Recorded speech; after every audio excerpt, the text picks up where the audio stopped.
Ezaka foana nanata ilay no fitiko no laviko ny olon-drehetra fianao rehefa tiako rehefa fantatrao loatra vokony ao tampoko tena ty de noararao tinao izany fa zay sitrakao ihany no notoavina trany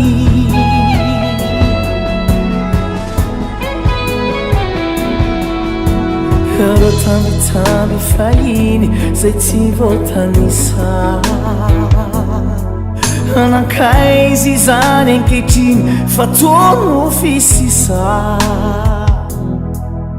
rehefa disotina tokoa ny olony iray de manjaka mikafy mampirafy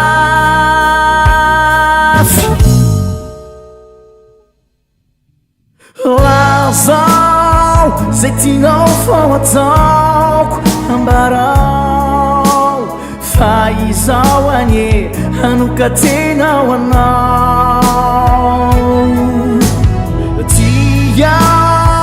tianao atrizay katramin'izao de ny mandramaty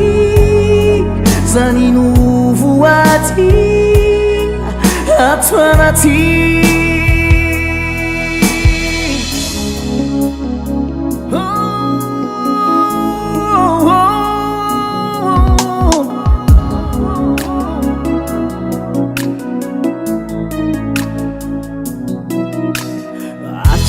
Zao aninopy masony hafaza tsy haiko fa ilay sarinao no mazana mibana ato an-tsaiko nahoanakay no mampijaly rehefa mba ohatra izay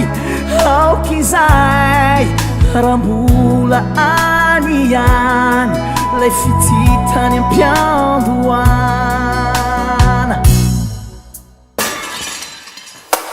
lazao zay tianao fao ataoko ambarao fa izao anie hanokatenao anao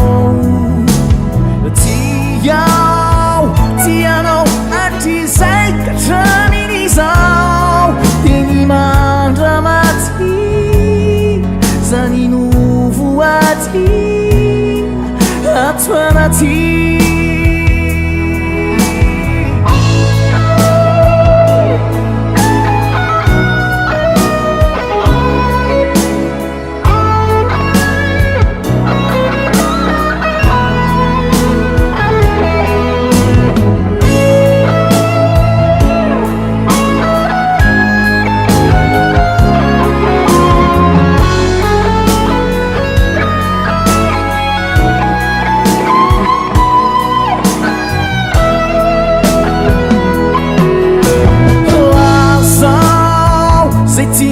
fao ataoko